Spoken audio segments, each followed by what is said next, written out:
기도를 가르쳐 드립니다. 사단과의 영적 전쟁에서의 승리 기술, 세 번째 기술, 졸지 말라. 이제 두 개의 전신갑주가 남았다. 두 개 중 하나는 머리에 쓰는 구원의 투구이다. 여기서 구원이라는 단어는 매우 포괄적인 용어다.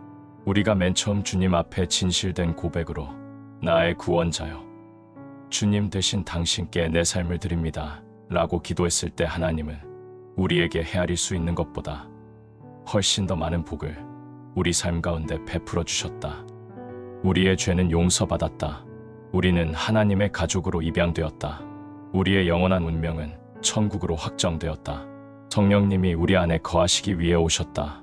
우리는 성령의 은사인 초자연적인 능력을 받았다. 그것은 바로 우리가 기도로 하나님께 나아갈 수 있게 된 것이다. 그 목록은 끝이 없다. 이 모든 축복이 바로 구원이라는 제목 아래 들어간다. 그렇다면 구원의 투구를 쓴다는 말은 어떤 의미인가? 투구는 무엇을 보호하는가? 사람의 머리, 마음, 생각, 태도 등이다.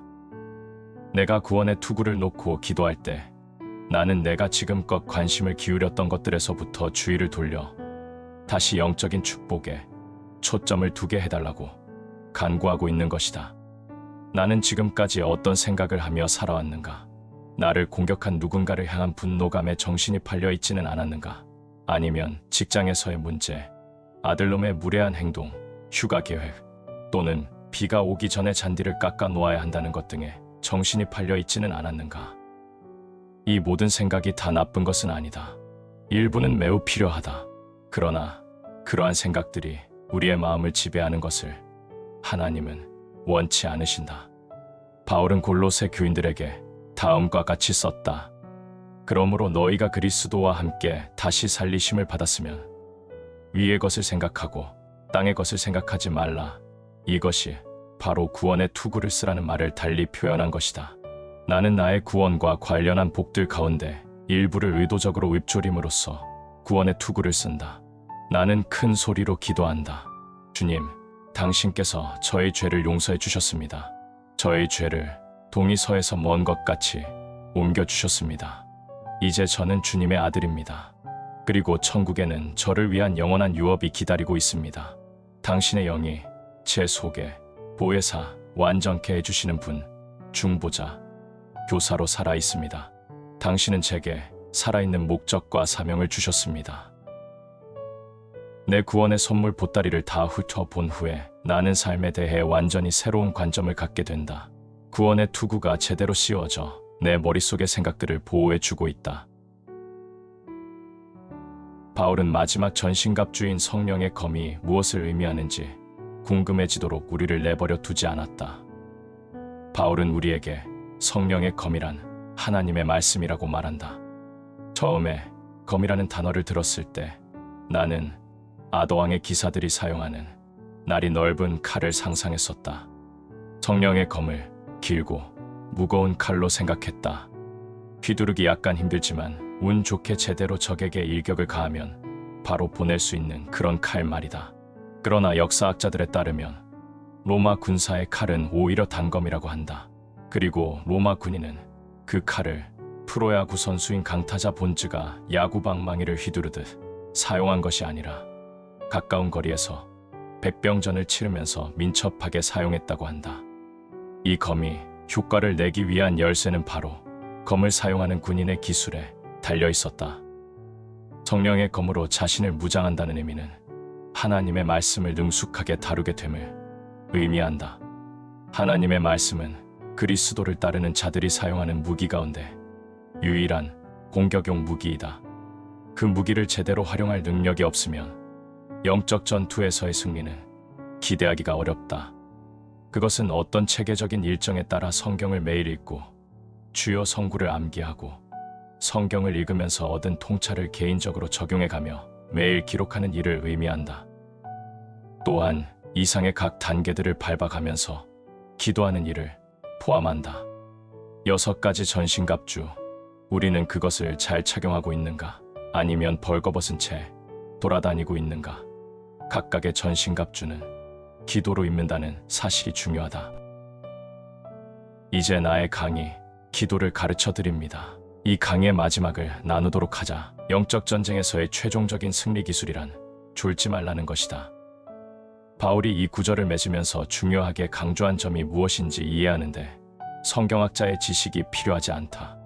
에베소서 6장을 읽으면서 연필로 기도라는 말에 동그라미를 표시해보라. 모든 기도와 간구를 하되 항상 성령 안에서 기도하고 이를 위하여 깨어 구하기를 항상 힘쓰며 여러 성도를 위하여 구하라. 또 나를 위하여 구할 것은 내게 말씀을 주사 나로 입을 열어 복음의 비밀을 담대히 알리게 하옵소서 할 것이니. 바울은 두 구절에서 기도라는 말을 5번이나 언급한다. 그리고 이마저도 바울의 주제를 이해하는데 부족하다면 18절에서 모든 또는 항상이라는 말을 얼마나 빈번히 사용하고 있는지 살펴보라. 3번이나 사용하고 있음을 발견할 것이다. 바울은 우리에게 기도하라고 격려하고 있을 뿐 아니라 많이 기도하라고 권면하고 있다. 이것이 바로 우리의 원수를 이기는 열쇠다. 이 정의를 기억하라. 사탄은 가장 연약한 그리스도인이 무릎을 꿇을 때 가장 두려워 떤다는 사실을 기억하라. 마귀는 우리가 기도하지 못하도록 가능한 한 모든 수단을 동원할 것이다. 부끄럽게도 마귀의 최고 전략은 우리가 기도하고 싶은 기분이 들 때마다 놓치지 않고 우리를 졸리게 하는 것이다. 여기에 오래된 속담이 또 하나 있다. 사탄은 아무리 바빠도 잠자는 그리스도인의 요람을 흔들어주는 일을 잊고 그냥 넘어가는 법이 없다. 우리의 원수는 우리가 기도해야 할 때 우리에게 졸음이 오도록 유도한다. 예수님께서 십자가에 못 박히시기 단 몇 시간 전에 무엇을 하고 계셨는지 기억하는가? 예수님은 제자들을 데리고 자주 가시던 곳으로 가셨다. 바로 겟세마네 동산이다. 예수님은 제자들에게 이제부터 격렬한 영적 전투에 임하게 될 것이라고 설명하셨다. 그런 다음 중요한 사항으로 기도하지 않으면 안 된다고 경고하셨다. 그러고 나서 조금 떨어진 곳으로 가셔서 홀로 기도하기 시작하셨다. 그때 제자들은 무엇을 했는가? 기도했는가? 아니다. 그들은 졸았을 뿐이다. 예수님은 3번씩이나 오셨다가 제자들이 자고 있는 모습을 보셨다. 그때마다 예수님은 제자들에게 지금 기도를 시작하지 않으면 앞으로 일어날 일에 대비하지 못할 것이라고 경고하셨다.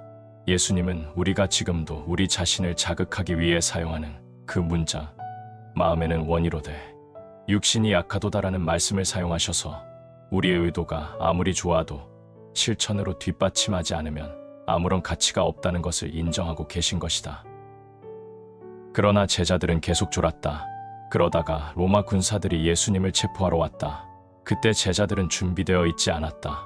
모든 상황이 갑자기 혼란에 빠졌을 때 우리가 기도로 준비되어 있지 않으면 어떻게 행동하게 될지를 베드로는 여실히 보여준다. 먼저 베드로는 성령의 검이 아니라 자신의 칼로 난폭하게 로마 병사의 귀를 베었다.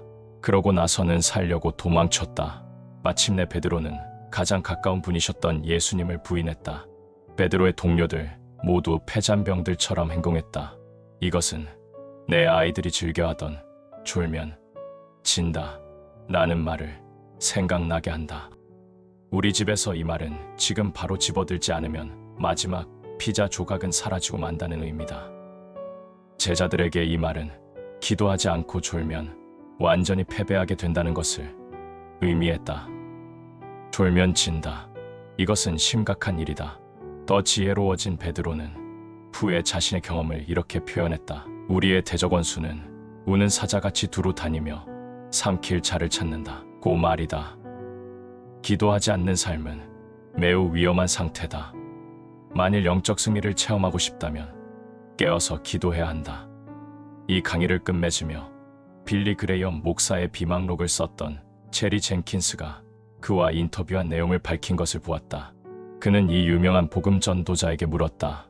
당신의 성공 비결은 무엇인가요? 빌리 그레이엄은 2가지를 말했다.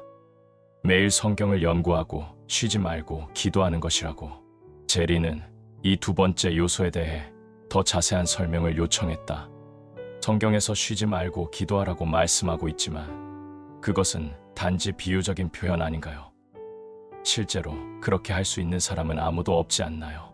그때 빌리 그레이엄은 조용히 대답했다. 아니요. 저는 지금도 그렇게 하고 있어요. 이렇게 대화를 나누는 내내 저는 계속 기도하고 있답니다. 빌리 그레이엄 목사를 그런 위대한 하나님의 사람으로 만든 것은 무엇일까? 바로 기도였다. 이제 우리도 기도에 대해서 말하는 것은 멈추고 실제로 기도의 자리로 가서 기도를 실천하도록 하자.